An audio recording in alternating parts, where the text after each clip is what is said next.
Hey guys, what's going on? I'm Simon Curtis from Nickelodeon Spectacular, and I'm a leukemia survivor.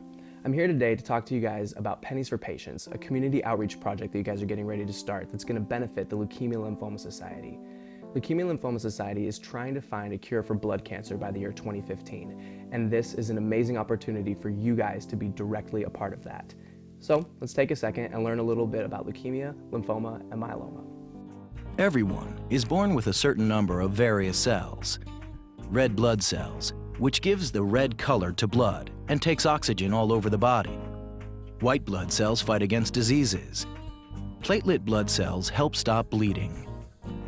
Blood cancer is a condition that occurs when any one of these cells start to multiply and build up in the bone marrow and other tissues. They no longer can perform the function for which they were made. The platelet can no longer stop bleeding, causing excessive bleeding and easy bruising of the skin. The red blood cells can no longer carry enough oxygen to the various parts of the body. The white blood cells can no longer fight infections, and so it causes the immune system to become impaired, and this results in one getting infections easily. Leukemia, lymphoma, and myeloma are blood cancers associated with abnormal blood cells. I was diagnosed when I was 10 years old. I was given a 50-50 chance of surviving, and in 2 weeks, I went into remission. At the time, it was one of the fastest documented remissions for the kind of leukemia that I had, and it was totally miraculous. I was diagnosed when I was 2, and then when I was 5, and then again when I was 9. I was diagnosed with cancer March 5th, 2008. I remember that I couldn't start kindergarten and I couldn't start gymnastics. I've had to take lots of medications. One of the medications would actually make me swell up like a big balloon. I'm in 8th grade and I am homeschooled. I wish that there were no kids in the world that had cancer, but the sad fact is that there are thousands and thousands of kids that have cancer. It started probably the end of June. We were getting ready for the summertime and everything, and Annie was feeling a little bit tired, having some leg cramping. When I was in 7th grade, things started to get a little difficult. I found it hard to walk upstairs. He had fallen down in school. I felt that there was something going on there.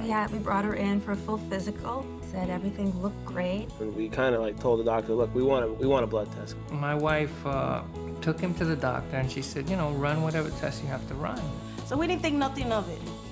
We got a phone call 2 days later. You need to call this woman, set an appointment up, they know you're coming. That was the day, July 17th. And they told us he had leukemia. Found out that I had leukemia. I remember feeling cancer. We didn't think it was leukemia. No way this is happening. I was shocked. We were normal parents and suddenly this happened and changed our whole world.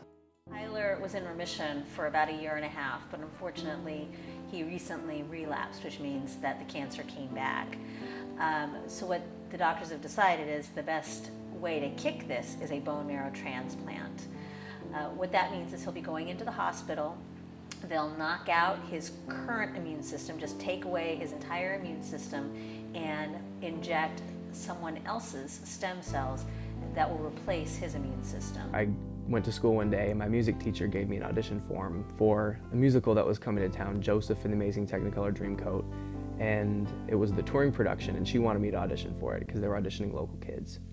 And later that day after school, I was getting a blood transfusion and I pulled out the note from my teacher and gave it to my mom and asked if she would call to set up an audition for me. And my mom just broke down crying. She said there's no way I could do it. I was on chemo. I had cancer. She just broke down. And I begged and begged and begged, and she finally made the phone call and let me do it. And in a few months after all of the auditions, I made it. And I was able to do the show. And I remember being there on the opening night of that show and realizing right then and there what I had to do with my life. I found my dream and I was gonna pursue it. I was taking lots of medications. I take about 32 pills a day, and it got to a point where it was so many that my mom would get them out for me, and when she walked out of the room, I'd actually put them down the garbage disposal because I just had enough. And then I told her I was doing that, and I felt bad, and I realized that that was not right. They did a lot of procedures in the very beginning. I had to stay in the hospital for surgeries and a whole bunch of testing on my blood. A lot of bone marrow samples, a lot of spinal taps. They put a port in my chest, and that's where they started giving me chemo through. The biggest thing is we have to make sure Annie gets the medication that she's on that day. It's hard, you know, to know you have to wake up every morning and remember you have to drink your meds. 1 week it's 1.5 pills of this 3 times a week, but not on Fridays, only Monday, Tuesday, Wednesday. But then also she needs 2 pills of this, and 1 at night, 1.5 in the day. It's, you know. It makes me feel sick. You know, her legs hurt, her head hurt. I don't like to stay home and be sick. Yeah, it was a long haul in the beginning, but It's gotten easier as I've gotten farther. Now I'm here in LA doing what I love to do, and I get to work with amazing people, and I've had amazing opportunities presented to me, and my dreams have really come true. And I'm still working every day to make them even greater. When I grow up, I want to be a marine biologist or zoologist because I love nature, and it just really excites me, and it's very interesting. It makes me feel really good that kids my age are going to be donating money to help a cause that really needs to be helped, and everybody should just donate as much money as they can. Did you know that just 50 years ago, the survival rate for childhood leukemia was only 4%? Even 13 years ago, when I was diagnosed, I was given a 50-50 chance of surviving. Well now, thanks to increased funding for research and clinical trials, the number's up to an amazing 87%. You want to know where all those life-saving dollars come from? They come from students like you, through programs like Pennies for Patients. So let's take a look and see what schools all across the country are doing to help, and what you can do to help as well.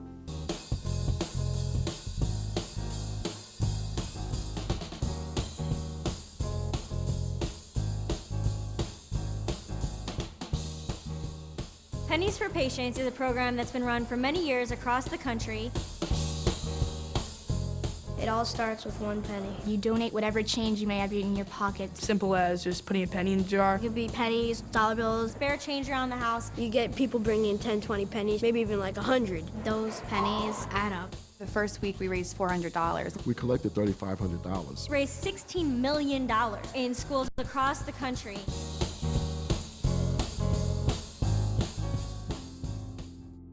Sometimes when you're young, you feel like you don't really have the power to do things and to make changes. But really you do. Every single dollar counts. It is so important for you to bring in pennies, nickels, dimes, dollars, anything to just help find research to cure this disease. Even the smallest amount can make a difference. You're giving it to a good cause. The money is going towards children that are sick. They use the money for research and medicines. The money does help. They're able to develop new treatments. It's going to help find a cure for cancer. By just giving a few pennies and a few dollars, it saves lives. Thank you for helping my brother. Thank you for helping my sister. Thank you. Thank you. A $1,000 donation makes it possible for a patient to have a one-on-one conversation with a healthcare specialist providing information about blood cancers. A $25 donation makes it possible for us to supply booklets of information to families dealing with a blood cancer diagnosis. So, as you guys can see, every penny truly does count. Last year, we raised over $19 million to help cancer research and fund patient services. And this year, I think we can do even better. So, good luck to you guys with your Pennies program. Let's go out there and make it a success. And thank you so much for helping us find a cure for blood cancer.